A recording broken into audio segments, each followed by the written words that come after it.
in this meeting as our football team did last night. Now, are there any apologies for... I've got apologies from Councillor Peters. Are there any other apologies? No? Okay. Sorry, yes, Councillor Odds. Apologies from Councillor Steinberger, Levy, Papier and Lissa for lateness because they're helping to free our streets. I won't ask from whom or from what. Apologies, Mr. Speaker. I've also got apologies from Councillor Chapman, Councillor Conway, Councillor Momar, Councillor Pallis, Councillor Peters and Councillor Poulier.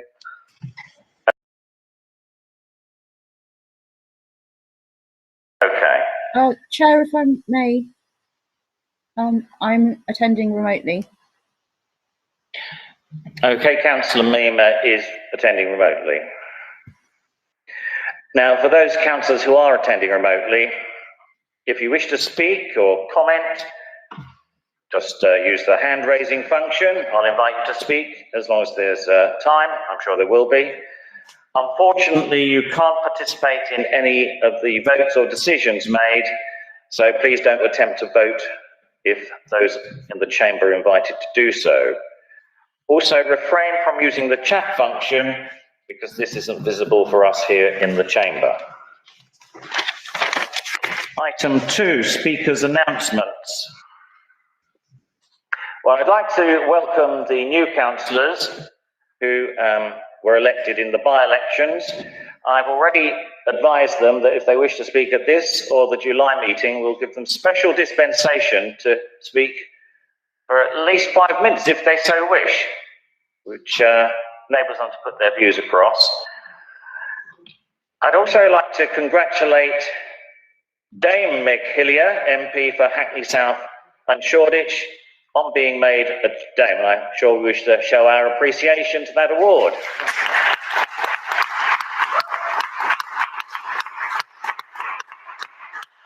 Now, as you know, I'm very keen to promote internationalism, and we'll be working with our twins, and we also have a close association with Oslo in Norway and Austin in Texas.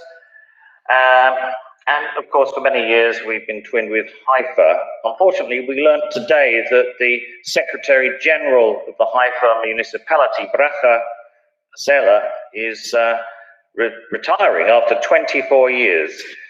She's been a wonderful servant of the municipality, and I've met her myself, and I know other members have met her.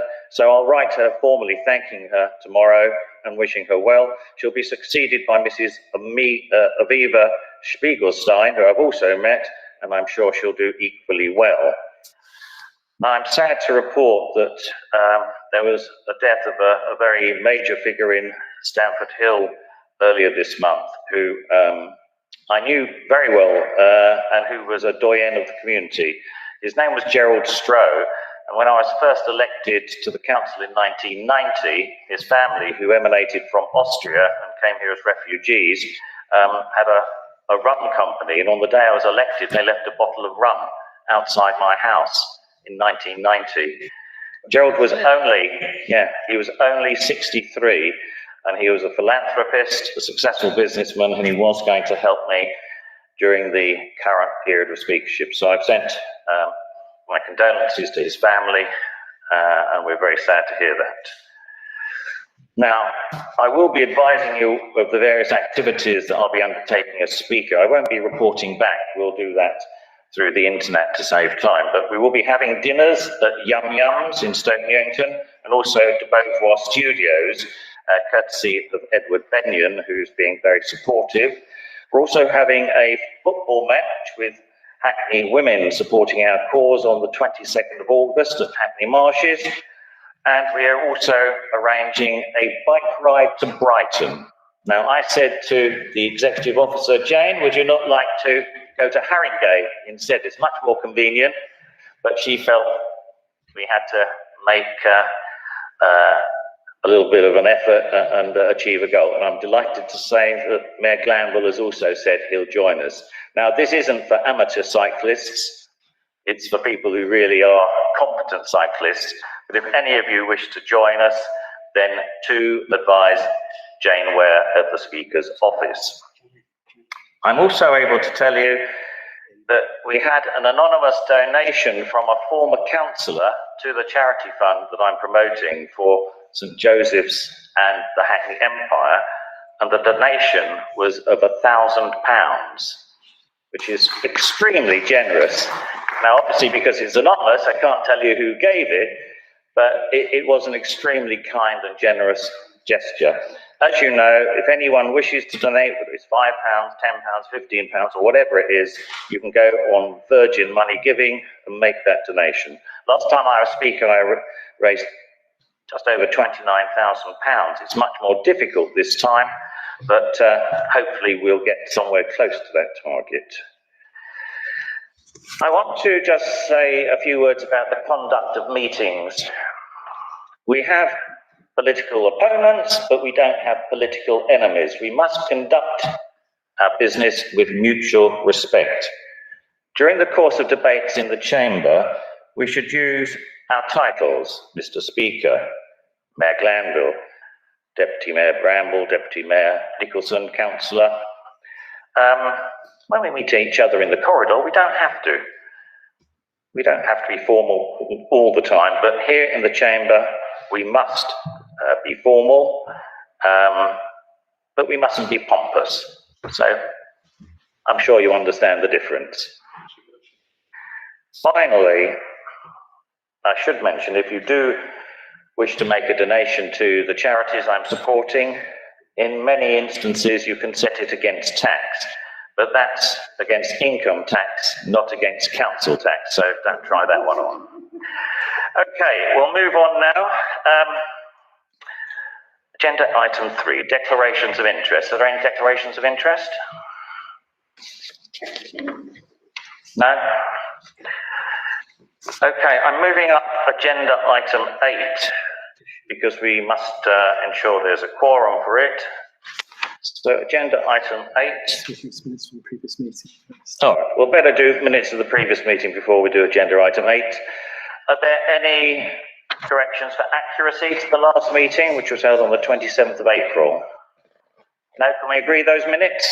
Agree. Thank you. All right, agenda item 8.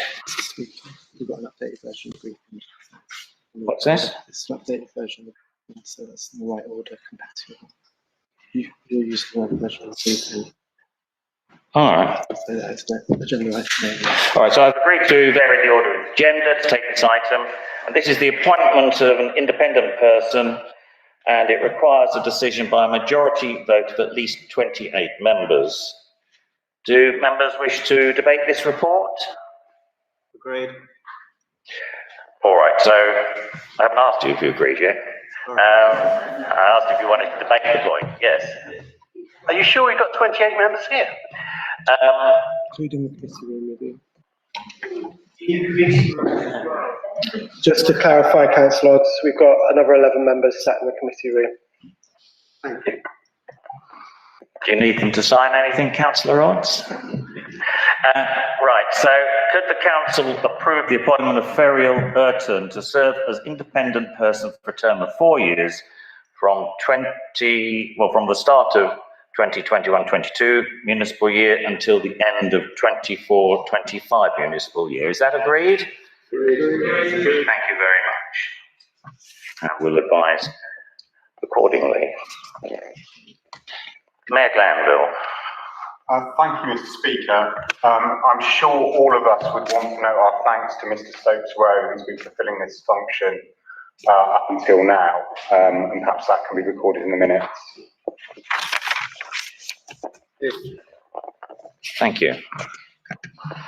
Can I also ask Mr. Speaker if we are suspending the Constitution for standing up and speaking? I was briefed prior to the meeting that that was going to be the approach in the Chamber. Yes. When you speak during the course of this meeting, please stay seated because of the pandemic. Right, we're on to questions now, and the first question is from Councillor Anya Sizer to the Cabinet Member for Health, Adult Social Care and Leisure. Councillor Sizer. As set out. Thank you. Councillor Kennedy, would you please respond? Thank you, Mr. Speaker. And my thanks to Councillor Sizer for raising such an important matter in her first contribution to a formal council meeting. The vaccination programme, as you know, Mr. Speaker, is being implemented by the NHS in partnership with Hackney Council and our voluntary and community sector partners. There is a significant amount of work underway to ensure that everyone aged 18 and over is offered vaccination in the weeks running up to the government's 19th of July opening up date, with a particular focus here in Hackney, firstly, on those most vulnerable people in cohorts 1 to 9 who are still unvaccinated, and secondly, on maximising the number of people having their second dose, as 2 doses of vaccine provide maximum protection against the virus, especially against variants of concern. By next month, Mr. Speaker, we will be delivering about 20,000 doses a week at locations in this borough, roughly 8,000 at Bocking Street and John Scott, and over 10,000 at our community pharmacies. There are currently 6 community pharmacies offering the vaccine, and a further 2 are also due to start undertaking vaccinations in the week commencing the 5th of July. Dedicated vaccine events for specific communities have also been organised. For example, a very successful event with the Haredi families was organised at the John Scott Health Centre on Saturday the 20th of June. For the past few weeks, an additional vaccine clinic has also been operating from the St Leonard's Hospital site in Hoxton every Thursday. The final one of those is due tomorrow, Mr. Speaker, but discussions are ongoing as to whether further surge vaccination events could be hosted there throughout next month. Community champions and voluntary and community sector partners have helped us to organise and run 4 pop-up vaccine clinics in Gillette Square. These happened at the end of May and throughout June. To encourage uptake in some of our diverse communities where vaccine confidence is relatively low, we're building on the success of these pop-ups and enabling a further 11 vaccine events across the borough, using a vaccination bus and community venues as temporary vaccine sites. These are, of course, Mr. Speaker, preceded by targeted engagement to maximise attendance, and that targeted engagement definitely works because the first of these community-led events took place last Sunday, the 27th of June, at the Morningside Community Centre, and it was completely booked out. Some GP practices are also running individual events for residents on their lists, and combined with the pop-ups, it's these events that will take our weekly total to over 20,000. Councillor Garrity, here is... Hackney residents can also access mass vaccination sites, of course.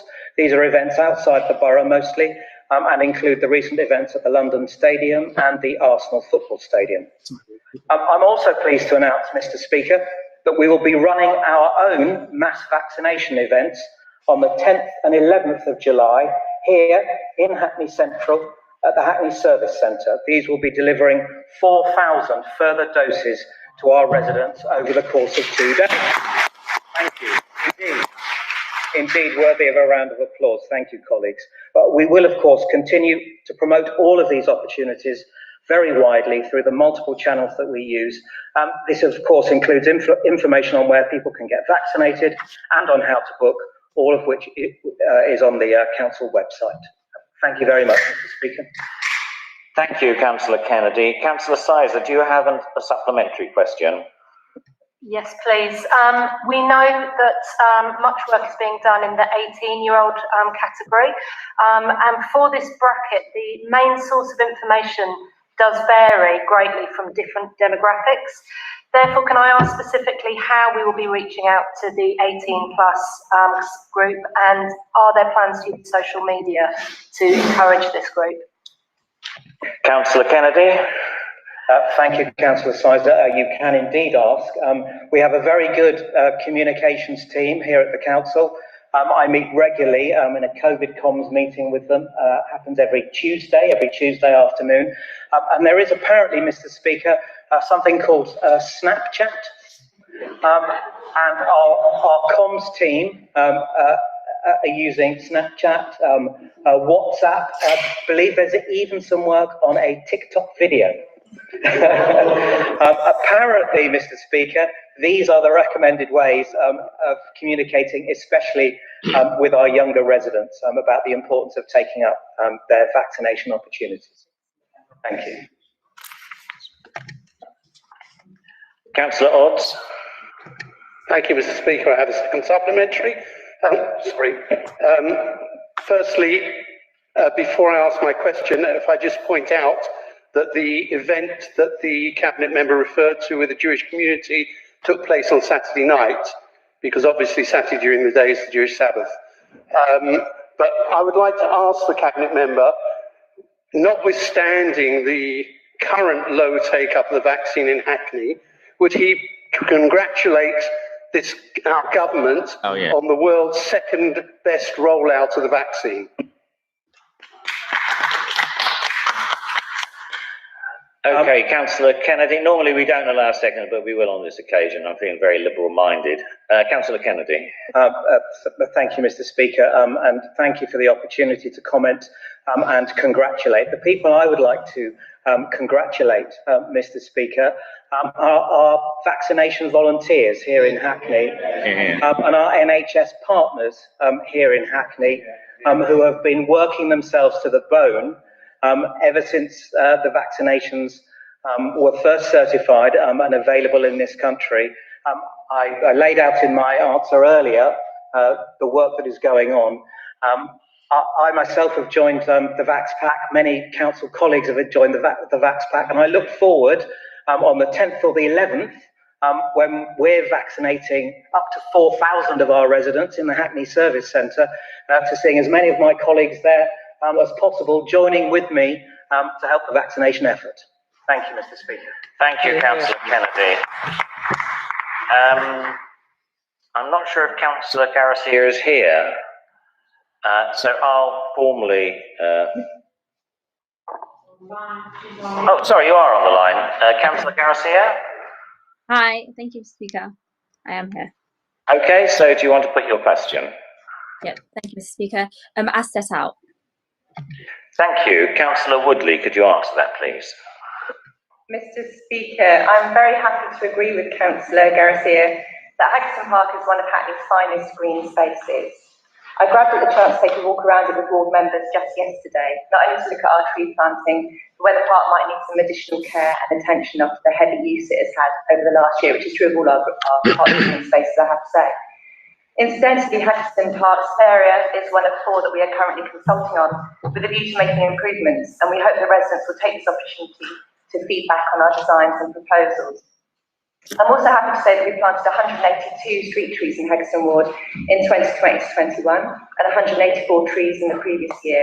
We are well on track with the street tree planting programme, which is now seen the planting of over 2,500 trees, marking the halfway point to our target of 5,000 by May 22. The wards which have now seen the full complement of street trees planted as a part of this programme are Dalston, Shacklewell, Haggerston, Hackney Central, Hoxton East and Shoreditch, Hoxton West and Hackney Wick. We're now seeking support from tree champions to help us keep them watered and ensure they establish over the summer before resuming work again in the autumn planting season. Regarding obstacles, the pandemic and cyber attack has undoubtedly made the planting programme extremely challenging for the street teams at Arbor team. However, they have succeeded in delivering the planting within season, and this is in no small part thanks to the hard work of our new civil contractors.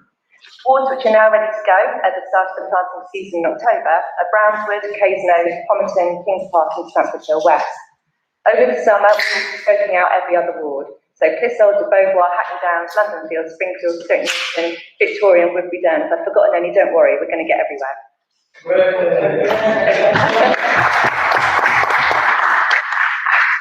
Our additional plans for planting trees in our parks and open spaces have also met with challenges. We've not been able to organise large community planting groups due to the pandemic, but we have nonetheless planted 11,761 trees, thus far with 30,000 we set ourselves as a target, and we will continue to develop this for the forthcoming season. In terms of resilience, our new street trees are made up of a 50-50 mix of native and non-native species, ensuring that trees are appropriate for their setting and resilient to pests in a changing climate. Our arboricultural team have procured over 6,000 trees to draw from, a rich and varied planting resource of over 350 different species, and I've enjoyed hearing comments on some of these, like the Tunis nessus flamingo or Chinese cedar, which has shocking bright pink foliage when first flushing. Also, the humble elderflower, which I learned from a tree officer could be harvested to make our own Hackney elderflower cordial or even champagne, Mr. Speaker. I'm sure you're as proud as I am that Hackney's urban arboretum continues to grow in its content and provision. Thank you. Councillor Woodley, I'm always as proud as you are. Please also, when you're speaking, speak directly into the mic so they can hear us online and next door. Councillor Garcia, do you have a supplementary question? I don't have a supplementary question. Thanks for answering my question, Councillor Woodley. Thank you. Right, the next question is from Councillor Margaret Gordon. Councillor Gordon?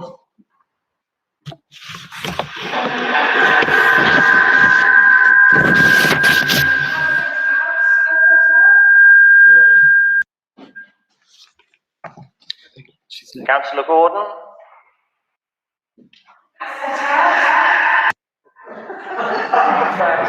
I think we've got a cross line with St Trinians at the moment, but if we can put that question as set out, and Councillor Woodley, would you please respond?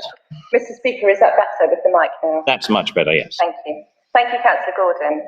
I know, like me, you've gone with a Oh.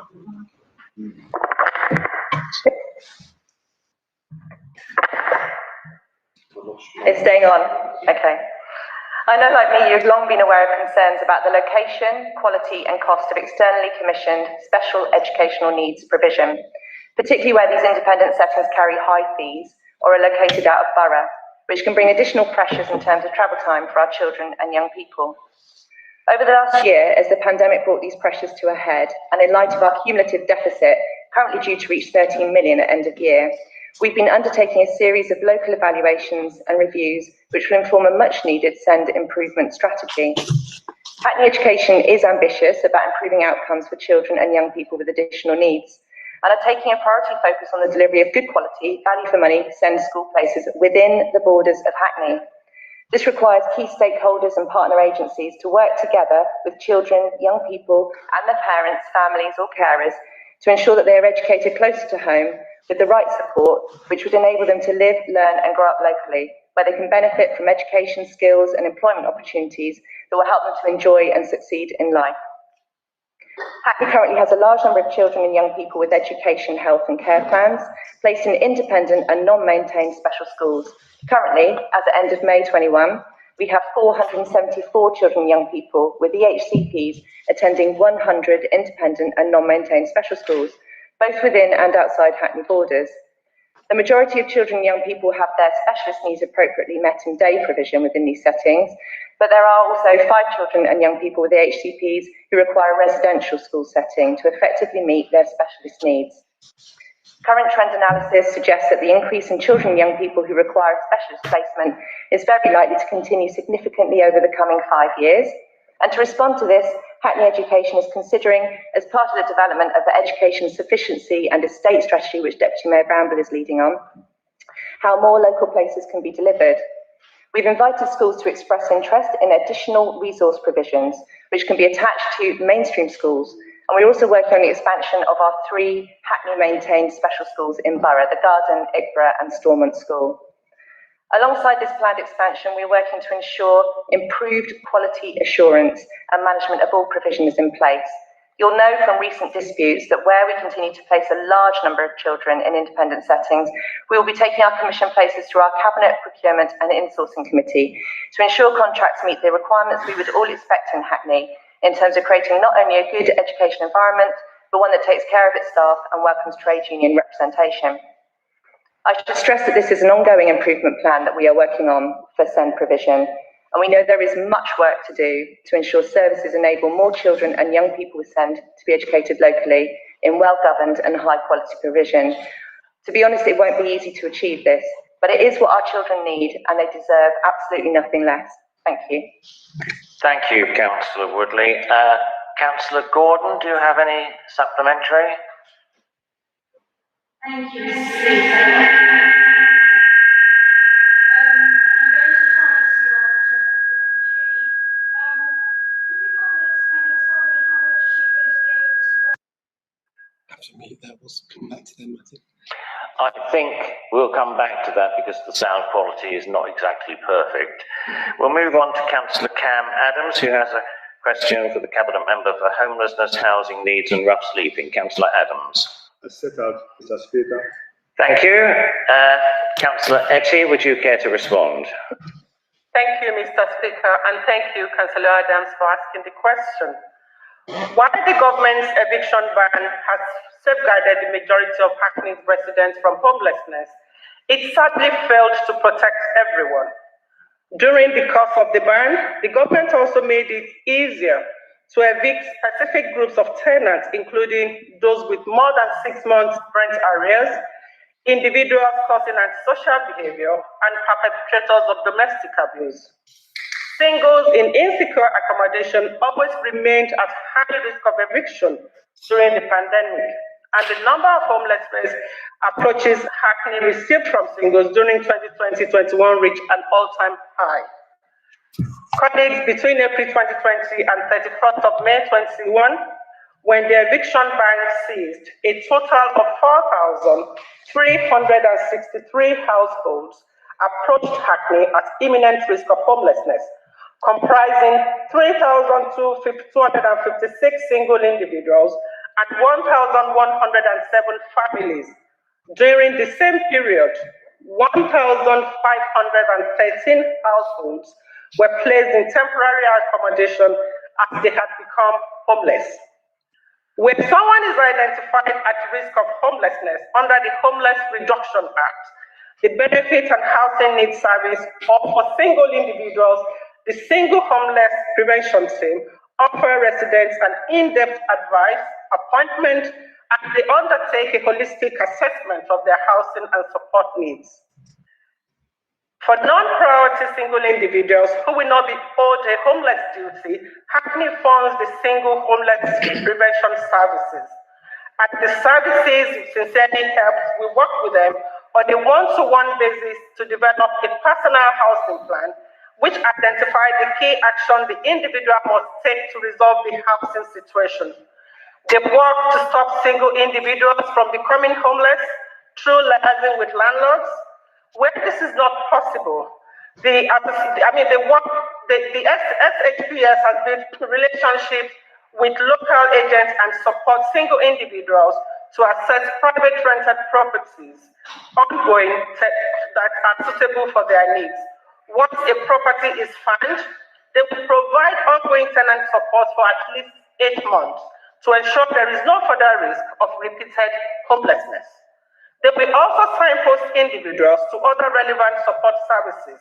For example, access to employment services via Hackney Works to support individuals to access work opportunities, increasing their independence and ability to sustain a tenancies. For families and for those with more complex singles at risk of homelessness, they are also directed, they are supported by the Benefit and Housing Needs Services. They will see a specialist housing advisor. Our advisors are empathic and helpful, and they have been trained to assist residents through a trauma-informed approach by listening to the person's experience and then working to agree a personalized housing plan based on their individual needs. If an eviction cannot be prevented, the service will work with the residents to help them look for alternative accommodation.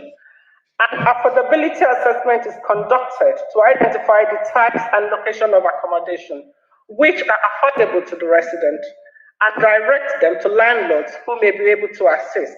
Where individuals manage to find a potential letting, the service will negotiate with prospective landlords over rent level and the term of the tenancy, and where appropriate, provide help towards deposits, rent in advance, and removal costs. The service will aim to secure a 24-month tenancy at local housing allowance rates to ensure residents have the best possible chance of a stable home. Hackney operates a multi-tiered approach support based on individual personal needs and circumstances. Individuals who have high level of resilience, significant strengths and assets, and a long way from homelessness, such as working professionals, may only need some general advice and signposting to information. Others slightly closer to homelessness some could require financial assistance, such as help with deposits, regular checkup and ongoing support and encouragement by the council to resolve their housing situation. In contrast, the most vulnerable individuals will receive holistic wrap-around assistance and intensive multidisciplinary support, pulling in professionals and services from across the council, public and touch sector. The Benefit and Housing Needs Officer will work jointly with support workers, health professionals, social services, and mental health services to make sure that the accommodation is both appropriate and can be sustained. Can you conclude your answer, Councillor Etty? To round up, Mr. Speaker, Hackney is facing a housing crisis with almost 13,500 households on the housing register seeking social housing in Hackney. Given that the council on average has 640 social lets a year, this means that the vast majority of people who join the register will not be able to be accommodated through social rented home. For those at risk of homelessness, we will continue to support when it comes to that by ensuring that other available housing options are available. Thank you, Mr. Speaker. Thank you, Councillor Etty, for that very full answer. Councillor Adams, have you got any supplementary question? No, Mr. Speaker. Thank you, Councillor Etty, for your response. Thank you both. We now move on to Councillor Kofo David, who has a question for the Cabinet Member for Community Safety. Councillor David.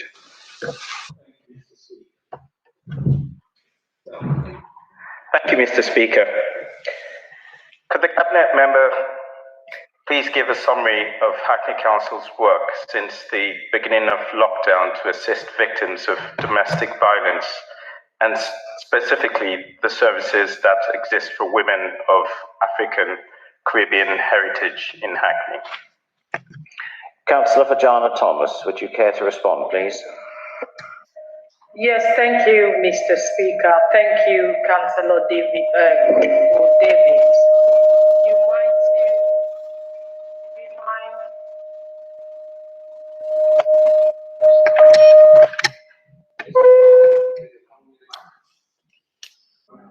Let's try. Carry on. Okay.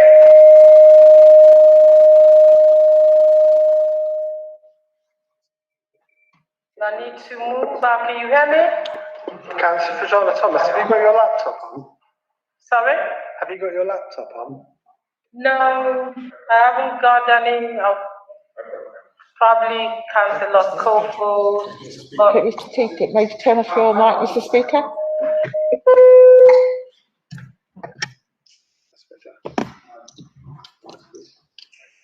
Okay.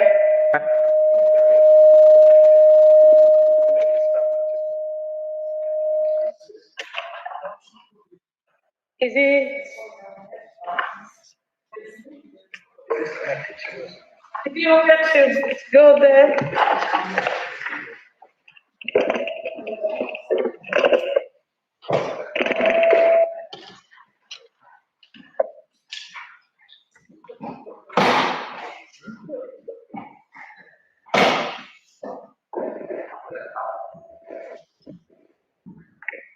Can you hear me? Yes. Yeah. Fantastic. Thanks Thanks very much, Mr. Speaker, and thanks, Councillor Kofo David, for this question. As COVID-19 cases surged in the UK early in 2020, the government lockdown measures were in place.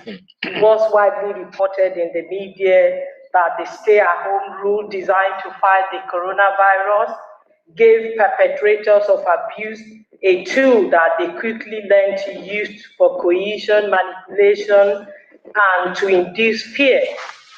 Thus, in turn, exposed victims and survivors to worsening domestic abuse incidents. All around the country, we've seen witness an increase in domestic abuse, and cases happening is not an isolated place.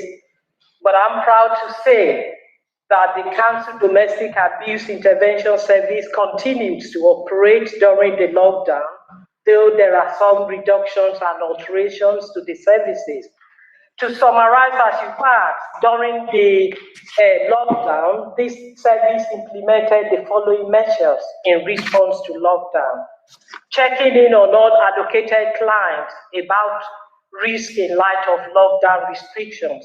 Checking that partners, agencies involved in open cases were responding to current risk, contacting victims, survivors whose cases are closed before the lockdown where risk may have particularly risen due to the lockdown measures, working with the police and probation services to use council data to enable arrest of perpetrators who have been recalled to prison but not yet apprehended. Developing and disseminating domestic abuse identification, safety planning, risk management guidance, providing training for professionals. For instance, the staff or the volunteers, the staff that manned the COVID-19 helpline were trained on how to spot signs of domestic abuse, how to respond to them safely, working with faith and volunteer groups, mutual aid organizations, providing them with material and training and identifying and responding safely to our residents. They were sharing regular COVID-19 domestic abuse planning meetings with key partners, agencies, and commission domestic abuse services to identify. Councillor David, I still have like 10 measures to go through, but because of the time, I won't want this Mr. Speaker to stop me. But I will now move on to the first. I wouldn't try, Councillor Vagina Kais. Just to go down around data, the first lockdown period, the council domestic abuse intervention service saw an increase, as I mentioned earlier, in referral from about 60%, from approximately 25 referral cases per week to now around 40 per week. After the initial rise, subsequent fluctuations, the referral rate return. I'm happy to say today our referral rate in terms of COVID, with COVID and domestic abuse has gone back to pre-COVID of between 25 and 27 per week. And in the for the period of March last year until March this year, the domestic abuse intervention service received 1,354 referrals, and all those referrals were adequately supported. On services for African and Caribbean women, while the council domestic abuse intervention service is not dedicated, we have a diverse, our domestic abuse sector is quite diverse in the borough, and we support various organizations that are delivering services to African and Caribbean women, including Claudia Jones organization is established local organization that specializes in working with women of Caribbean and African heritage. We have a sister space organization. We have NIA, organization that provides services for African and Caribbean women in Hackney. Like I said, while the base is not specialized into supporting certain ethnic group, the intervention is the largest service providing the domestic abuse services in the borough, and the casework of the team are quite vast. Survivors and women of all ages, ethnicity, languages are held by the service regardless of their level of risk, their immigration status, or whether the perpetrator is a partner, ex-partner, or a family member. Because of the cyber attack, I'm afraid I don't have all the figures for the year in terms of breakdown, but I can say in this first quarter of this year, the service received 352 referrals. Out of those 352 referrals, approximately 44% 155 referrals of clients were from Black and minority groups. Of the 44 of the clients from Black and minority groups, 30% identified as Black. Of these, 9% identified as Black African, and 6% are identified as Black Caribbean, and 15% as Black others. Councillor David, I can reassure you that Hackney Domestic Abuse Services is reaching out to a large number of victims and survivors of abuse in the borough, and in particular of people experiencing abuse from African and Caribbean heritage.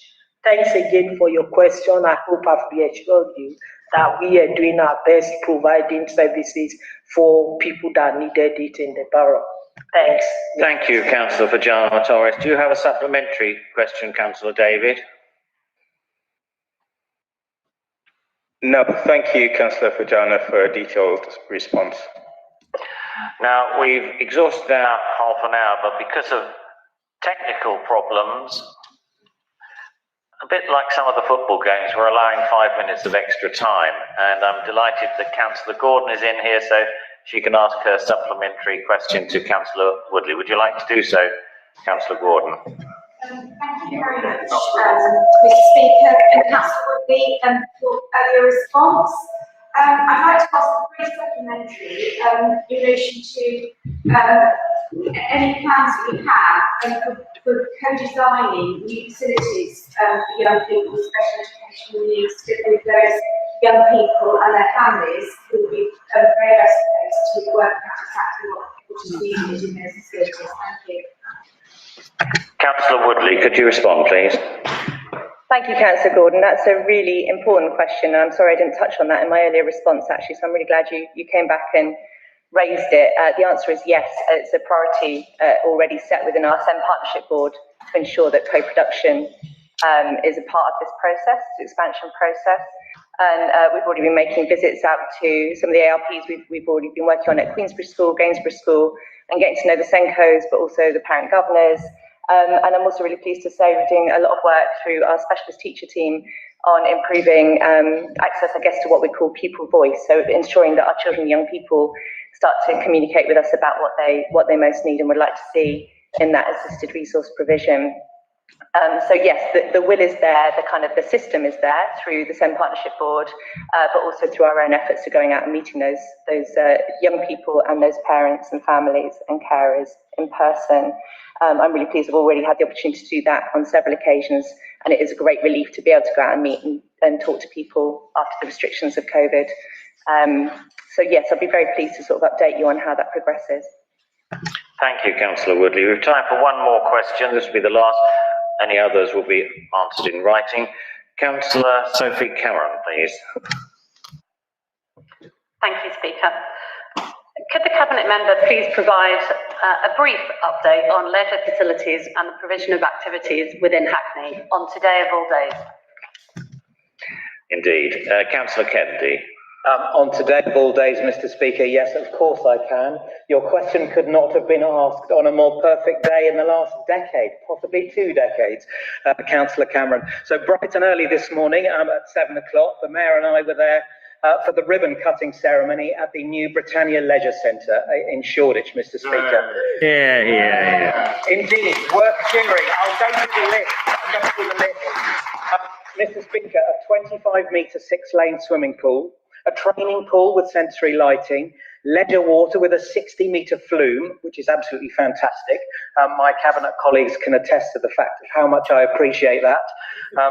And some of them might still have the damp clothes to prove it.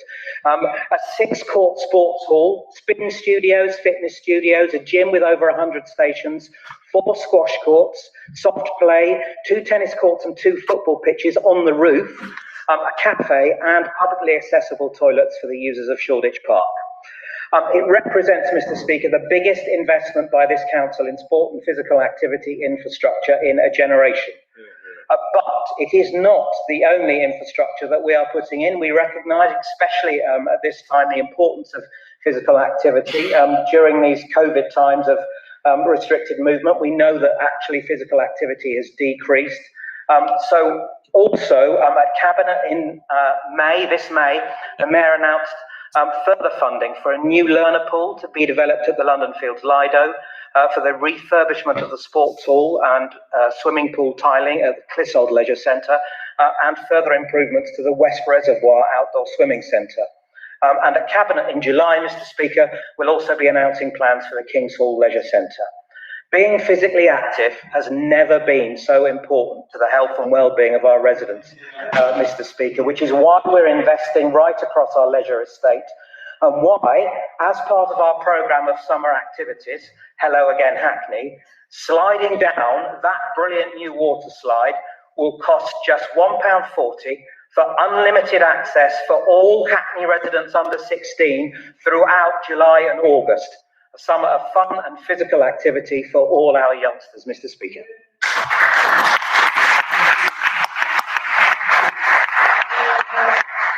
Thank you for that very upbeat message. Councillor Cameron, do you have any supplementary question? Just to thank Councillor Kennedy for his work on that, and as avid users of both Clissold and Britannia Leisure Centres, my son and I thank him and look forward to sharing the new facilities. Brilliant. Would you like to answer that, Councillor Kennedy? The water slide is absolutely fantastic. I recommend you go there first and spend as much time on it as possible. Right, thank you very much. Now, we're just going to, before we have the elected mayor statement, check that the sound is working in the other room. So, Andrew, do you want to just check that?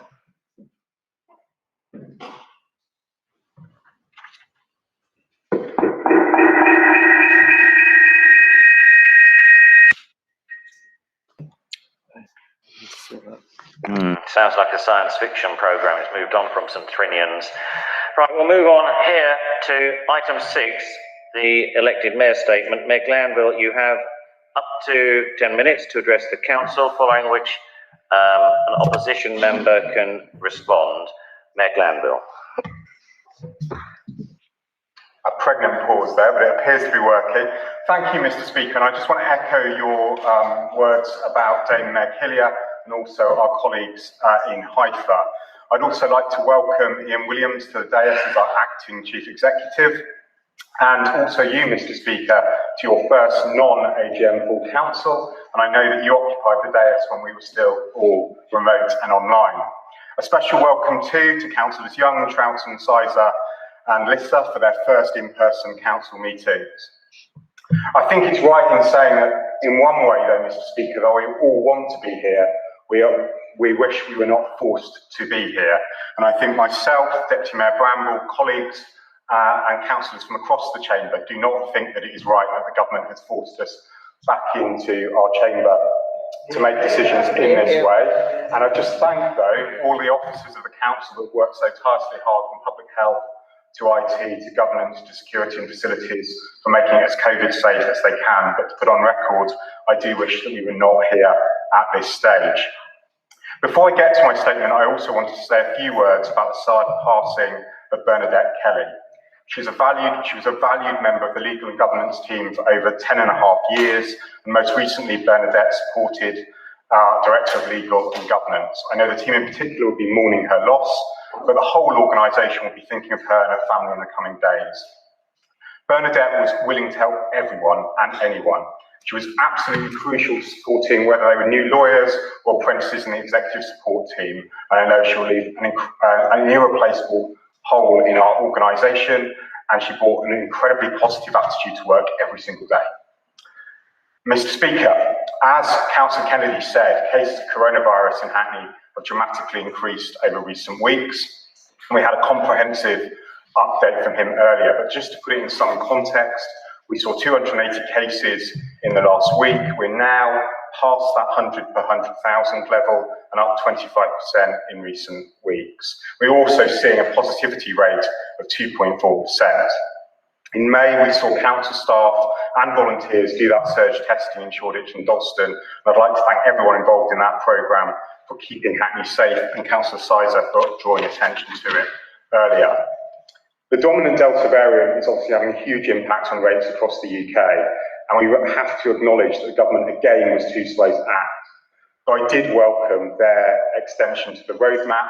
I think we should all have a strong note of caution as we approach so-called Freedom Day on July the 19th. I would urge the government to think long and hard about whether it is the right decision to remove all social distancing and restrictions in law. And I hope that Hackney residents will continue to follow hands, face, space and air as we move through this summer. It is though promising, Mr. Speaker, that despite this surge in cases, we've seen no new deaths in Hackney as a result of contracting coronavirus since the last week of April. We do know, though, that we're only able to make this progress and not see those deaths and hospitalisation because of that effective vaccine effort. And again, Councillor Kennedy explained very eloquently what we're doing to support the vaccine rollout. I was very proud to join both the Hackney Vax Pack in recent weeks at Bocking Street, but also to get my second Pfizer vaccine there last weekend. An incredible team that do that effort day in, day out across community pharmacy and our centres. I was also able to join Mayor Fiaz, NHS leaders from across East London, Drag Race UK star Binami at the mass vaccination event at London Stadium, and I think those mass vaccination events still have an important role to play. I would like to highlight, though, the shameful protesters outside that event at London Stadium. It's simply unacceptable to harass NHS staff and people going for their vaccine volunteers in the way that they do. And I hope they and Piers Corbyn reflect on their behaviour going forward. I would like to pick up the point that Councillor Kennedy said about the work of La Brea and our comms team. It is seen as London-wide best practice around engaging with young people across the capital and making sure that we respectfully meet them where they are and treat them with the respect that they deserve. And I hope that those efforts will continue to pay off as we move down the years and hopefully vaccinate 16 to 18. That was a lucky escape there. At the London Health Board earlier this week, and I know the Vaccine Summit, we all as London leaders made the point that crucial to the next couple of weeks will be the delivery of vaccine supply in local centres close to where people live and at open access, and that's exactly what we will be doing at the Town Hall, backed up by that work with our community champions, a new leaflet that's gone for every door, and of course Hackney Today that went out last week. Turning to Britannia, actually I'll just finish there. We've reached 52% in the borough, and actually in terms of vaccine rollout in London, this is the most successful vaccine rollout in London's history, better than flu, better than measles, and we should pay tribute to the NHS and all of the council volunteers that made that happen. Councillor Kennedy stole some of my thunder earlier on, Mr. Speaker, but not all of it, I'm sure you'll be pleased to know. I didn't quite make it at 7 a.m, but I did join Councillor Kennedy and some incredible teams from across the council at the ribbon cutting this morning at Britannia. Britannia represents Hackney Labour's biggest investment in leisure facilities in the borough in a generation. It's a display of our values and our Labour administration, and that we want to deliver the very best facilities and services to residents in all parts of the borough. And while I believe these are critical shared Labour values, they are also even more personal to me as Mayor. When I was first elected to the council in 2006, as a 26-year-old new councillor, I represented Hoxton Ward alongside Councillor Williams and Councillor Mackenzie. It was, and to some extent still is, one of the most deprived wards in the country, and where for all of the hard work of this council, our partners, the Shoreditch Trust, and our residents, it often felt forgotten. Part of that was put right by the Decent Homes Programme, reopening Murray Grove Post Office, rebuilding Thomas Fairchild School, the regeneration of Colville, the investment in Hoxton Market, the opening of the Blue Hut Youth Club, and indeed the Opportunity Hub on Pitfield Street. But there was still something missing. We used to do street surgeries on Hoxton Street, often with neighbouring councillors from nearby wards, and people would ask us, when is Britannia going to be modernised? When will Shoreditch Park see the investment it needs? And why can't our children go to a good local school in Hoxton? Mr. Speaker, I and we had no answer then. It was a maybe, it's a sorry there's no funding, perhaps we'll get there one day. I'm proud though that in 2015, first under Mayor Pipe and then more recently under my administration, that this started to change. And we set out an ambitious plan to answer all of those questions and more. And we did that in the teeth of Tory austerity and misguided and disingenuous local opposition. Mr. Speaker, we could have taken the easy path, not built those school places and left it to the market and free schools. We could have said, Mr. Speaker, that Britannia's okay, kept patching it up, or God forbid, we've seen it close temporarily or even more permanently, like Haggerston Bars. We could have said, Mr. Speaker, that the park is fine. Why are people complaining? Or we could have said, let's wait for a Labour government when it might be easier to deliver such facilities. Some said do nothing. Indeed, some said save Britannia. But no, Mr. Speaker, we didn't do any of those things. Instead, we went out there and made the case that OK and adequate were not good enough for the people of Shoreditch or Hackney. And today, we showed off the very best of facilities, not just for this Shoreditch community, but the whole of the borough. We said very clearly, Mr. Speaker, that the status quo isn't good enough for Hackney. We are ambitious for more, not because we are fixated on grand plans or buildings or flashy architecture, but because Hackney residents, our young people, our families and our elders deserve better. We didn't know halfway through the project that COVID would strike, nor the impacts of Brexit, but it makes what happened today even more special. It was an example of us believing in the future, in hope, and yes, we can rebuild a fairer Hackney. This wasn't the easy path, but leading never is. It was tough financially, it stretched our nerves and our capacity. It involves local construction disruption, the loss of trees in the short term, and yes, it does involve building and selling private homes. But throughout that process, we looked ourselves and the community in the eye and said it would be worth it. We could do it, and today we've kept that promise. Being in power means taking risks, yes, sometimes being unpopular, but unless you pick a side and make a decision, there's absolutely no point in any of us being here at all. And I say to those that oppose us, we did listen, and you did have legitimate concerns, but we were never in this project to cleanse or gentrify, to sell off or to crowd out. And indeed, as Councillor Kennedy said, we love that flume and that leisure water every bit as much as you did, and we've enjoyed it in the last few weeks. There's been no break in access to the Britannia Pool, leisure centre apart from that has resulted from COVID, and we also crucially believed in on-site council housing. But, Mr. Speaker, we were right to be even more ambitious. And though in one way it is sad that a clear and simple ambition that everyone should have access to well-maintained and accessible community facilities was opposed so strongly. And Mr. Speaker, though, when Hackney Labour and Hackney Council says everyone, with Britannia we mean it. So I'm really proud, Mr. Speaker, that after Trans Pride Day, in Pride Month, and after our Dementia Festival, that Britannia is the most inclusive and accessible building in Hackney, and I thank all the staff and user groups that led on this work. It also provides greater capacity for swimming and lessons for all of our diverse communities in the borough, and the pools have full accessibility, moving floors, and there are changing places on both the leisure side and to serve our park and that fantastic sensory pool. I'd like to thank all of the ward councillors, past and present, cabinet colleagues, past and present, for their political leadership alongside me. It didn't just happen, it required an incredible team of people from the very top of this organisation, through GLL, our leisure team, our parks team, our transport team, and everyone that has worked on this amazing project, including our architects and contractors, Morgan Sindel. We will continue with this project. We will deliver the homes that our residents need that will help pay for it, and that crucial council housing. We'll continue to invest in the park, and as Councillor Woodley and I promised to local young people, we'll make sure that that adventure playground becomes the very best in the borough, and we have that bold and inclusive summer offer to back it up. We won't stop there, Mr. Speaker, and I really look forward to Cabinet in July, where we set out our long-term plans for King's Hall. I'll stop there, Mr. Speaker, because I'm sure I'm reaching time, but I was also honoured at the start of this week to join Deputy Mayor Bramble and Councillor Mette Coban to launch our Rebuilding a Greener Hackney strategy, which brings together all of our work on climate change and sets out a very clear path to COP. Thank you, Mr. Speaker.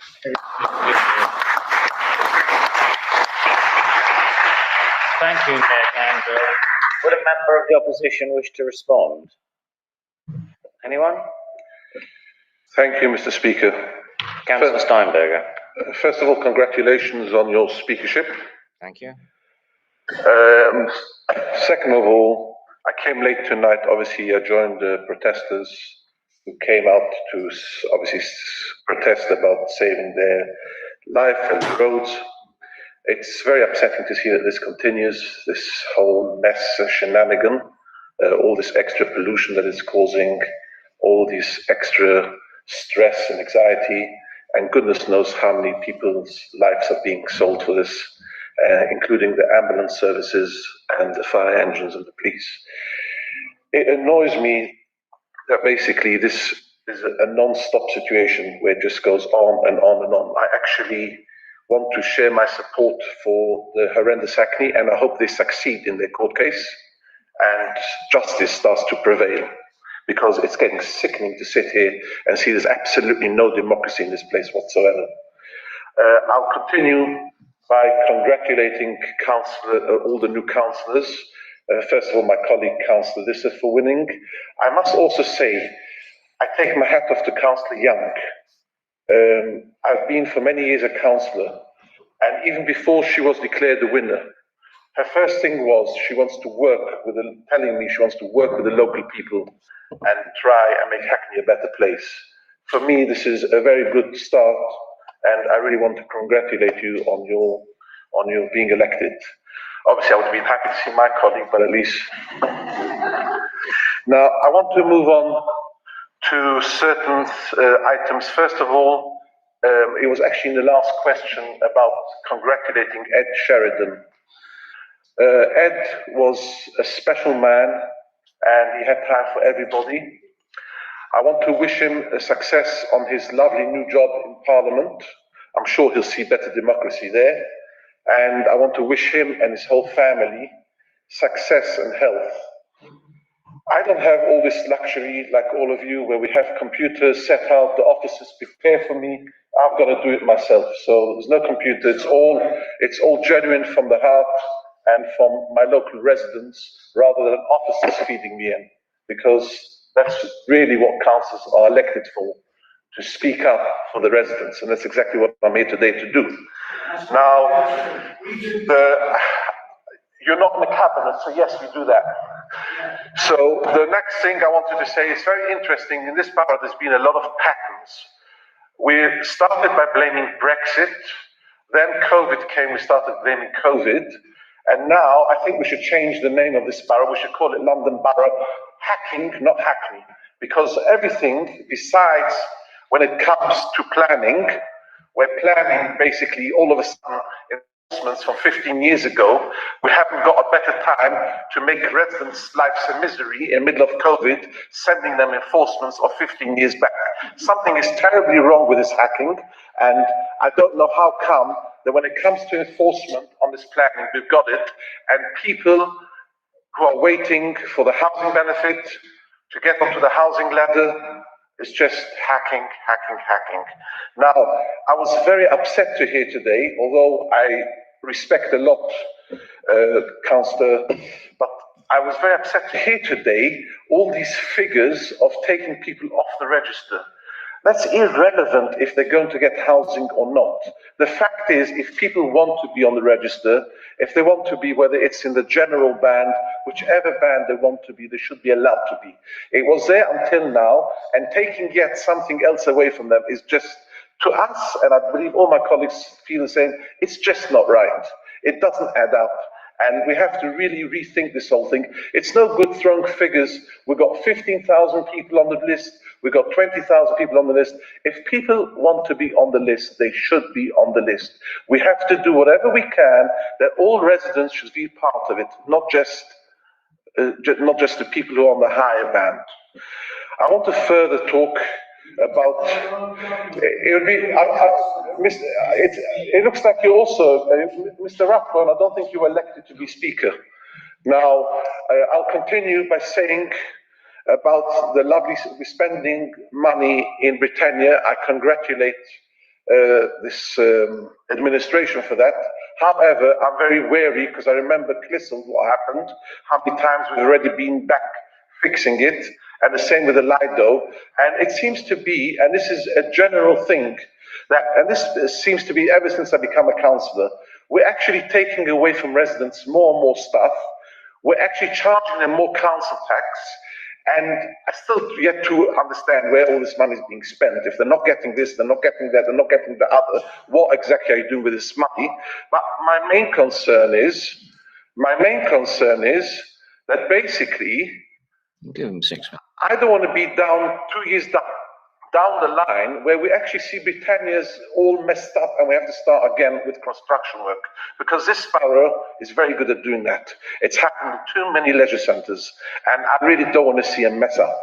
So all in all, there's a lot of work to be done, and I would like to end up by saying, first of all, we didn't have to go to extra time, Mr. Speaker.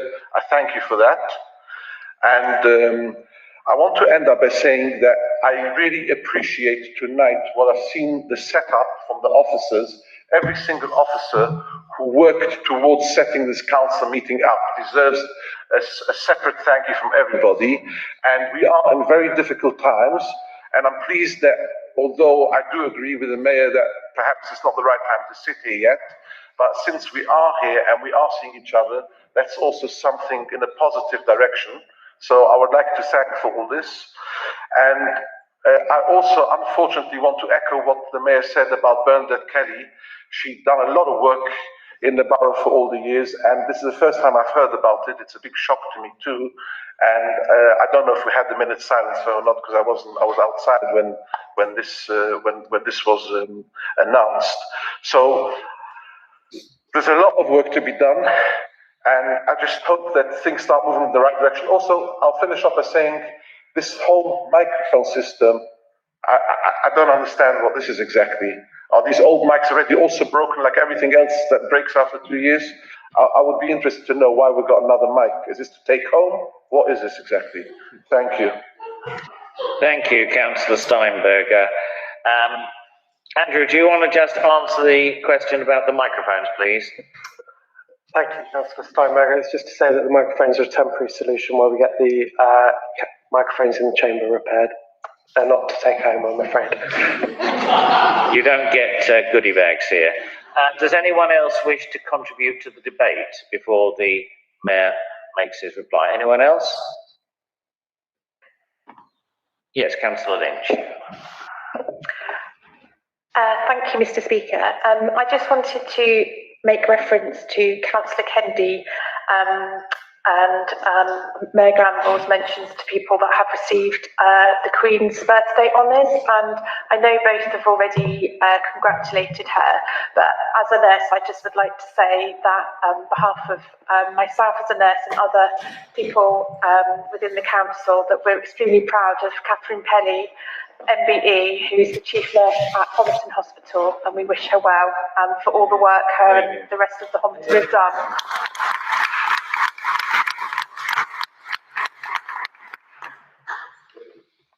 Mayor Glanville, do you want to respond, please? Yeah, thank you, Mr. Speaker. Thank you, Councillor Steinberger. I think there was a lot of heart and very little head in what you actually had to say, I'm afraid. And I obviously welcome the very kind words that you had for Councillor Young, but I think it's a really sad testimony that the heavy lift of community representation in the west of Stamford Hill is done by Labour councillors because of the failings of Conservative ones. We've seen that time again, and the incredible leadership of Councillor Selman, Burke, and now Councillor Young on making sure that residents are represented. It's been fantastic, and even I would say that former Councillor Rosemary Sales probably does more to represent Stamford Hill West than many of your colleagues thus far. And that is because they're taking very, very seriously the issue of car dominance in Stamford Hill, whether it's on the issues of the CPZ, whether it's about transport infrastructure, or indeed supporting the school streets that we've recently implemented. Because of Councillor Steinberger, there is no justice in the injustice of air pollution outside of our primary schools, whether they're maintained or non-state sector. We want to make sure that we reduce pollution outside of our schools, and school streets are an incredibly effective way of doing so. We've said repeatedly to yourselves and the wider community in Hackney that tailpipe emissions are down 74% outside of our pilot school streets. 30% of children in those school streets now walk to walk to school. 51% are cycling more as well, and it can be absolutely wrong that where we can introduce school streets that we don't do so. I've had some very good reports from the photos in Woodbury Down to the photos of Dunsmuir Road, where we've seen a reduction in car traffic at school pickup and drop off because of these school streets. We have also repeatedly said that there's access for Hatzola through those school streets, and that there is access for school bus services, and we want to continue to work with the wider school community and education community there as well, and there is an ongoing dialogue with yourselves as councillors as well as the local community. It is also absolutely disingenuous to suggest that the wider emergency services cannot permeate through school streets. School streets are not, by and large, enforced by anything other than camera enforcement. And I do hope that none of the protesters outside today drove here, contributing even further to the air pollution of this borough. Stamford Hill Police back these interventions of LTNs and school streets because they know that car dominance is not what they want for their area, and that car dominance causes an impact on our residents' health and indeed causes conflict between residents as well. I know these are uncomfortable facts, but these are facts, Councillor Steinberger, and will continue to lead on climate change, air pollution, and reducing vehicle dominance in this borough. You say there are facts, but we're out there again doing monitoring.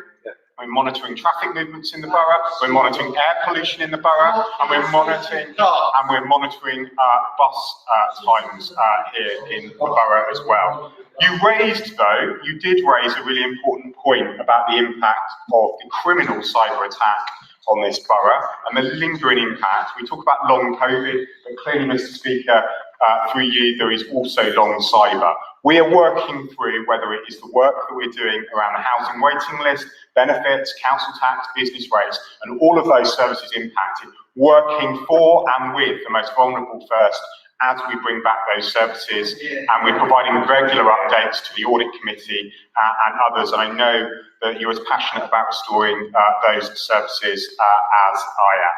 I will probably stop there, Mr. Speaker, but I might finish though, and I'm really pleased that you wove into your speech our congratulations to Ed Sheridan. He was a tireless local democracy reporter, and I think not only the value of the local democracy reporter scheme funded by the BBC licence payer, but placing activist citizen journalists into newspapers is incredibly important. He did an incredible amount to ensure that what we did in this chamber was reported, but also activists, organisations and communities from across this borough. And I think our local democracy and our local press will be the poorer for having Ed leave, but it was absolutely the richer for his time here, and I wish him well in bringing some of that energy to Parliament, as you said. But I'd also like to pay tribute to both the Hackney Citizen and the Gazette of keeping their publications going through COVID, moving many of their stories online, organising question times, really supporting the vaccine rollout, and they still continue to make an incredible contribution to our democracy here in the borough. And as I say, wish Ed the very best for his future. Thank you. I'm sure we all join in that. Thank you, Mayor Glanville. Item 7, results of by-elections. Can I invite the Acting Chief Executive, Ian Williams, to introduce the report? Thank you, Mr. Speaker. As set out. Does anyone wish to comment? We've already welcomed the victorious candidates. I'd also like to thank those from other parties who stood and contributed to the election. Democracy requires people to participate. I won't say if at first you don't succeed, try again, but nevertheless, thank you for participating. Right, let's move on. Agenda item 9. What's that? The Mayor's just indicated. Oh, sorry, Mayor Glanville. Sorry, Mr. Speaker, I thought it was worth noting in reference to Councillor Steinberger's comments about horrendous happening in local democracy, just how poorly in Kings Park and Hoxton East the horrendous Hackney candidates did in that election. Obviously, we do welcome political debate and our citizens standing for election, but I think it shows very clearly the views of residents when it comes to backing that campaign. Thank you for that. Yes, Mr. Speaker, hello. I also want to speak something here about this. By taking a vote for a party on an agenda, I'm surprised, it sounds like a child or something, the way you're talking, because there are plenty of people who don't support these road closures and still vote for your party, and you know that. So by starting to say and point out, actually, if that's the case, then they've done very well in Stamford Hill West. But you can't say that. There are people who vote Conservative and may support your agenda. So I don't know where you take your figures from, and I would slightly, retract from what you're saying, because this has nothing to do. A person who doesn't want a road closure may not necessarily want an independent candidate. It's nothing to do with the other. If you think it is the same thing, then I'm sorry, we haven't got what to talk at all about democracy. Mind you, democracy is dead in Hackney. Thank you, Councillor Steinberger, for your cephalogical advice. We'll now move to item 9. I'd invite the Chair of the Audit Committee, Councillor Sharman, to introduce the report. Thank you, Mr. Speaker. I'm delighted to say that the Audit Committee's had another successful year, and in particular, it's responded effectively to the profound impact that COVID and the cyber attack has had on 3 key areas of our responsibility. First of all, we maintained accountability to Hackney citizens for our use of resources. Right from the beginning of the pandemic, we provided regular and detailed public updates about the Council's finances and performance. Secondly, our internal audit service showed that the Council's administration and financial control systems remained robust throughout. And third, we provided public reassurance that the Council itself was financially sound, despite the dramatic losses of income and equally dramatic rises in costs that we faced. As a committee, we felt it was important to keep going too with our deep dive investigations of key topics. And during the year, we looked at the Council's insourcing programme and our management of capital spending. Recently, we've launched a look at our readiness for COVID recovery, trying to ensure that we learn from and build on the great joint working that COVID inspired between departments and, even more importantly, with communities in Hackney. Despite the loss of many of our IT systems, we also kept up our oversight of the Council's everyday performance and risk management. We pay particular attention to children and adult social services, which have faced the most difficult social and financial challenges of all. The Council is still facing, though, substantial risk. We've particularly highlighted the government's failure to fund our SEND services and the big loss of income over the viability, on the viability of the housing revenue account. I think there's a real need to keep an eye on that over the next year or so. There's also risks from the continuing uncertainty over government support generally. But having said that, I'm delighted to say that all our reviews have shown that the Council's management of performance and risk has remained sound, and that's a real achievement in these turbulent times. Mr. Speaker, this is maybe my last opportunity to present an annual report to you after 5 or so years in the job. And I'd like to use the opportunity to champion the Audit Committee's vital role. Audit has often been seen simply as a backward-looking check on the accuracy of our accounts. Important but dull, as someone once told me. In fact, audit has a key part in managing our resources, our people, and our finance in the here and now. And that's why we've made sure our corporate management of risk reflects all the pressures on us, from climate change and Brexit to government cuts. But audit has another crucial role. It has to look forward. Our job there is not to make policy, but to ensure the policies that we do have are achievable, that we have the resources and the plans to credibly put policy into practice over future years. And over the years, it's that work, reviewing past, present and future performance, that enables us as an important cross-party committee to report the Council has sound systems and management, and that our audit scrutiny is effective. And our experience over the last year in face of COVID and the cyber attack also shows that our systems and culture are reassuringly robust. Unfortunately, things don't look so good at national level in the audit world. In three main areas of audit, there are mounting crises that are going to make the committee's job much harder over the next few years. First, external audit in both local government and the private sector is in deep trouble. The supply market is failing, and there is no public sector capacity to fall back on. Some councils haven't even closed their 2018-19 accounts, and even we have still not been able to close our 2019-20 accounts. And that situation is likely to worsen over the next few years.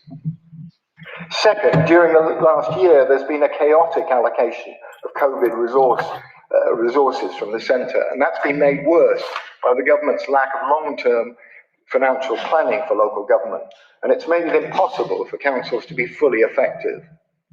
And third, there are no agreed measures to judge or support achievement of value for money. There's been no replacement for the Audit Commission's support for the local government sector. So at the moment, assessments of value for money are arbitrary and unclear. These are all central government failures. However, I believe local government itself should be doing a lot more to take audit seriously. For a start, we need a common voice to argue our corner. The Local Government Association has no mechanisms for bringing audit chairs together to help decide policy and make a common pitch to government. And that's at a moment of real crisis in the audit world. I'm proud to say Hackney has played its part here. We've sponsored, along with the City of London, the now regular meetings of London audit chairs. But local government also needs to improve training, both for new and existing audit members. At the moment, there's no consistent support for existing audit members or for audit chairs, and that really is a big gap in local government training. So my final plea is for local government to get its audit act together. However competent, and I believe Hackney are one of the leaders in the audit field, we will always be more effective in delivering vital community services such as audit if we work together across the sector. My last words, Mr. Speaker, though, have to be thanks. First of all, to our outstanding finance directorate here in Hackney, led by Ian Williams. Second, to the very capable executive members. Well-deserved applause, thank you.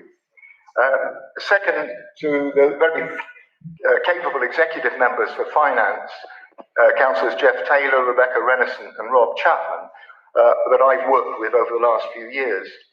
They've all unstintingly supported our audit work, and that's despite part of our job being to mark their homework. But like me, they believed that true accountability is only achieved through openness and challenge. I want also to thank Councillor Margaret Gordon, who helped with us to create the now monthly meetings of scrutiny chairs and executive members for finance. It's been a really important innovation that links the executive with our jobs in audit and scrutiny in overseeing the overall financial planning of our priorities and resources. And I'd like to make a plea for that to be embedded in our structure. I think it makes a much better way of overseeing and planning of our resources. Finally, I want to thank all my fellow audit members for their enthusiastic support, both in our main meetings and in our deep dive investigation. It's been a genuine and real pleasure working with all of you. Thank you very much.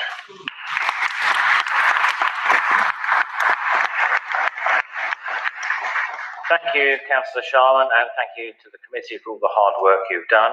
Do members wish to debate this report? Can we agree the report? Good. Oh, sorry, Mayor Glanville. Thank you, Mr. Speaker. I think I'd like to start by saying I think the fact that we are spending time listening to Councillor Sharman at an hour where we can give him our full attention shows the value of additional council meetings and making sure that reports of both Audit Committee and our Scrutiny Commissions do get debated at full council and heard. I say that for several reasons, because a huge amount of effort goes into them, but we also continue to resource them. And there has been no greater champion, I think, than Councillor Sharman of the value of audit in the organisation, re-separating it back out from the corporate committee and making sure that it could stand alone and be resourced. I have to say, as Councillor Sharman has said, that change was well supported by our acting chief executive in his former role, Ian Williams, and ably supported as well by all of the cabinet members, indeed embracing the fact that you provided that additional scrutiny through audit. I think you've also been a formidable tag team with Councillor Gordon in her role as a lead for scrutiny and chair of the scrutiny panel. That combination of holding the executive to account in public and in private is incredibly vital to the legitimacy of any administration, but certainly an administration with an executive mayor, and that is why it's absolutely important that that legacy continues. And the risks that you've identified, not just in this report, but I know you want to go on and look at climate risk and the costs of investing in mitigations and retrofit and the challenge that presents. I think alongside that I referred to earlier in the really detailed work, again in public and private, that you've done around the impact of that on the council's operations and its finance. And again, the perilous position that we find ourselves approaching the spending review and the fair funding work. And also crucially, although we don't talk about it as much as we would have done in the 90s and noughties, the value for money point around public sector procurement, performance, and making sure that our residents, whether they are leaseholders, tenants, freeholders, council taxpayers, business rate payers, get the services that they need and deserve. I think that's another one of the reasons as well that when you have started to insource services on the scale that we are, we're doing developments like Britannia, we have housing companies and energy companies, the role of our audit committee is even more important, backed up, of course, by a strong internal audit service. And I reflect on some of the things like the issues with Lake House that were uncovered by that internal audit function, but also audit and scrutiny, making sure that that process was properly managed. So I just really thank you for what you have done, continue to do, and we have, all of us collectively have a duty to make sure that this work continues in the way that you have set out, and a failure to do that, I think, will make us a weaker administration going forward. And the role of ED and the local democracy work is the fact that it was reported on, and that, again, that connection to broadcasting our meetings, having them in public, having active journalists reporting on them, hold us all to account. Thank you, Mr. Speaker, and thank you, Councillor Sharma. Thank you, Mayor Glanville. Councillor Odds. Thank you, Mr. Speaker. First of all, I'd like to echo most of what the Mayor just said of the importance of the role of audit in holding the executive to account. It's just a shame that this executive doesn't realise how important it is to have an equal role for the opposition in scrutiny, in that it is impossible for the majority party to scrutinise itself. But what I really wanted to say was, as a fairly recent member of the Audit Committee, I would like to thank Councillor Sharman for all the work he's put in, for his leadership, and for the advice he gave me when I started on audit, the help he gave me as a non-financial expert. And if I read what he said rightly, that he will no longer be chairman of audit, I think it's a great loss to the council. I'm sure that there will be somebody else who will step up to the role, but I think he has done the role incredibly ably, and he has contributed to this administration and holding it to account very well, as everybody said, ably backed up by the officers, in particular Ian Lewis. Do you mean Ian Williams? Sorry, Ian Williams. I'd like to thank Ian Lewis for helping Ian Williams, if he did in fact help him. Councillor Sharman, do you want to comment at all? No, just to clarify that I will continue to be audit chair for the remaining part of the council year. It's just that I'm not going to be standing. But I would like to thank both the Mayor and Councillor Odds for their unfailing support for the committee. You need the opposition, you need the executive to take this seriously to make it work. And you need the enthusiasm and support of members, and that I've had throughout. And I'd like to leave that thanks on the table. It's been a real pleasure to work with you all. Thank you, Councillor Sharman. Can we note this report? Item 10, Members' Allowance Scheme 2021-22. Can I invite the Acting Chief Executive, Ian Williams, to introduce the report? Thank you, Mr. Speaker. As set out. Does anyone wish to comment or debate this? Councillor Odds? Thank you, Mr. Speaker. As I have done every year since 2004, whilst I've been on this council, I will be voting against this report. Not because there's anything wrong with the report itself or with the person who wrote it, but I think I am of the opinion that it's totally invidious for two reasons, actually. Firstly, because I think it's totally invidious for the government to force us to vote on our own remuneration. I think it should be done totally independently and agreed by an independent body, and we should not have to vote on it.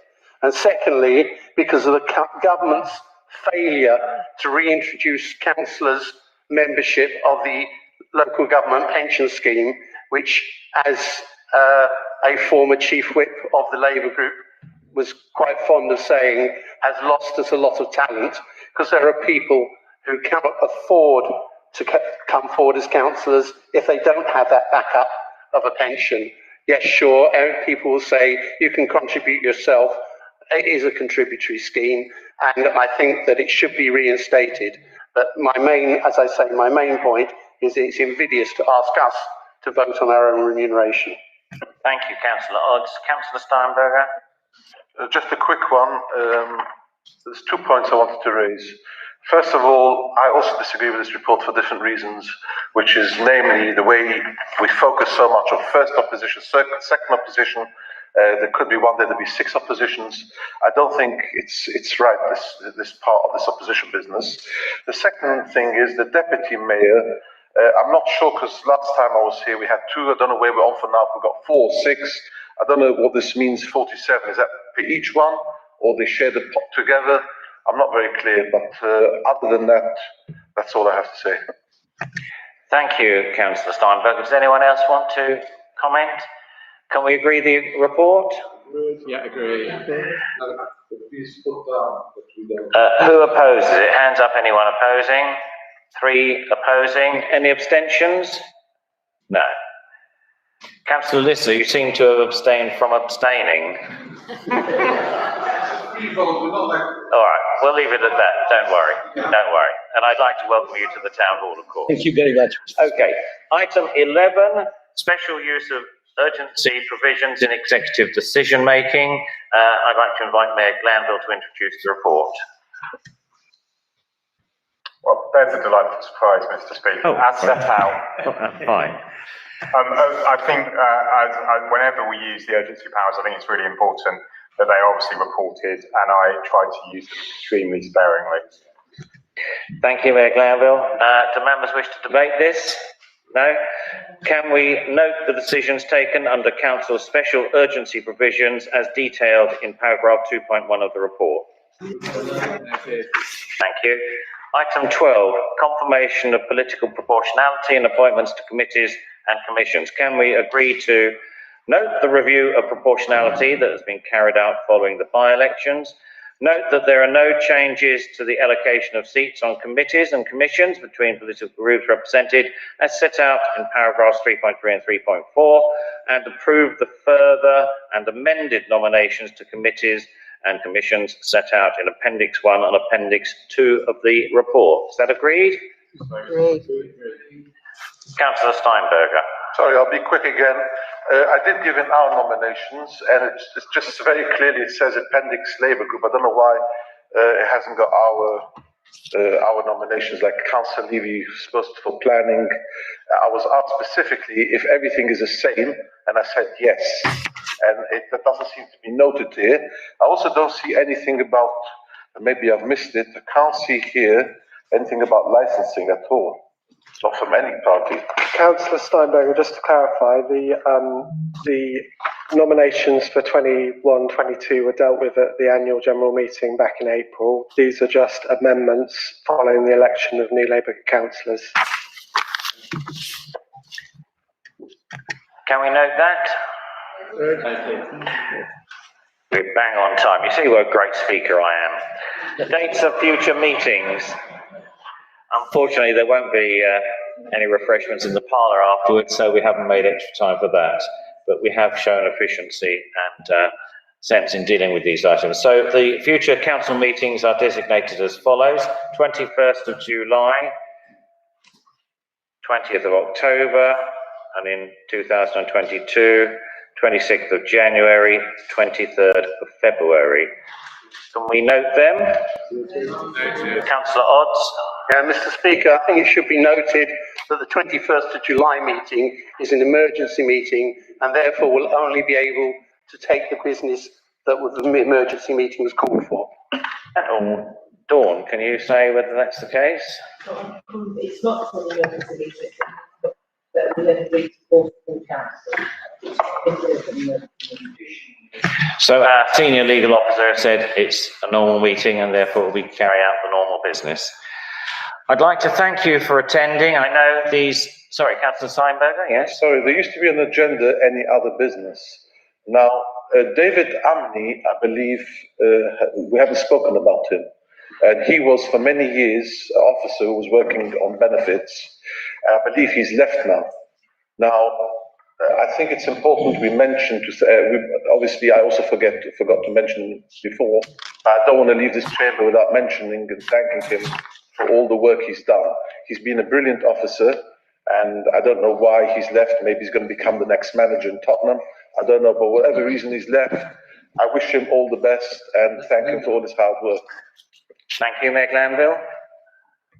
Yeah, Councillor Stein was absolutely right. Utterly remiss of me not to mention him.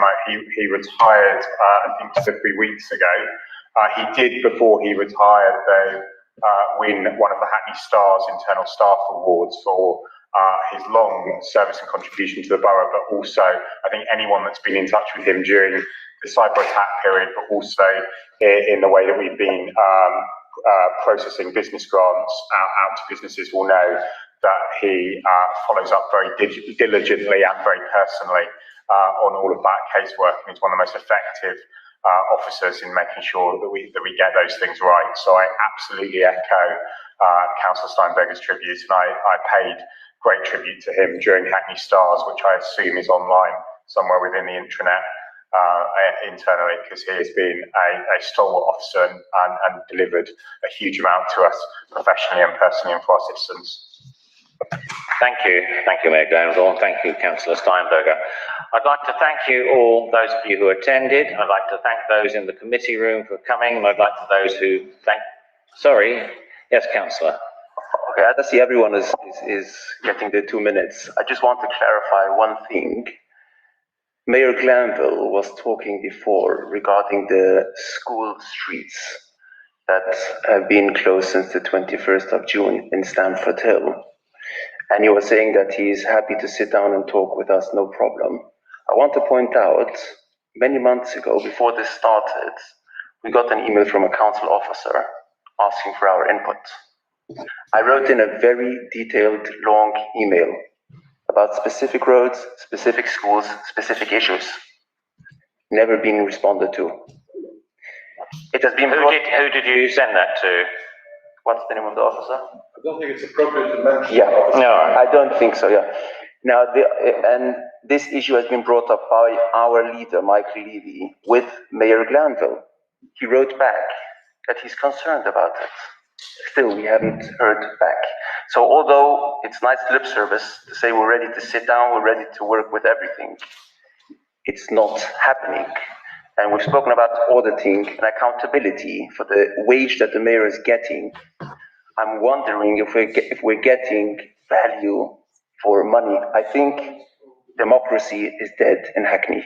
All right, well, that's not a very happy note to end. I thought this was a good and happy meeting. Mayor Glanville, do you want to just briefly respond?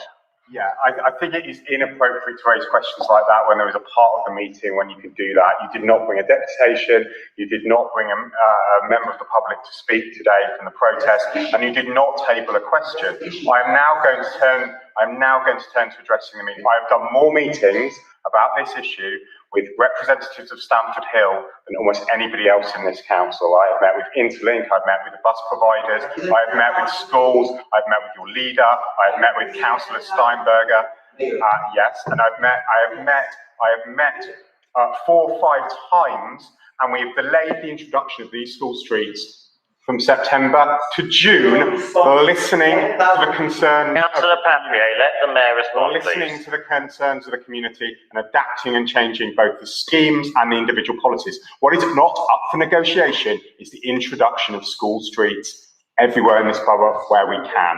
That is the point of discord, not how we do it, or the design of them, or the exemptions. We have done so much of what the community has asked for and delivered that, and we're still keen to do more. Zero response. Okay, thank you. As I've said, I gave you a little bit of leeway to say that when we don't have, but as I've said, you would have to bring a motion or a deputation to take the matter further. Thank you, Councillor. Well, the changes have been agreed that you said in the past. Okay, all right, ladies and gentlemen. You just Thank you. the same as Stalin. You just the meeting is coming to an end. I'd like to thank you for your attendance and thank those few members of the public gallery who joined us. We've been asked by officers to make sure we vacate the premises as swiftly as possible. Take care, be safe, and good luck to England against Ukraine. Thank you and good night. Good night, everybody.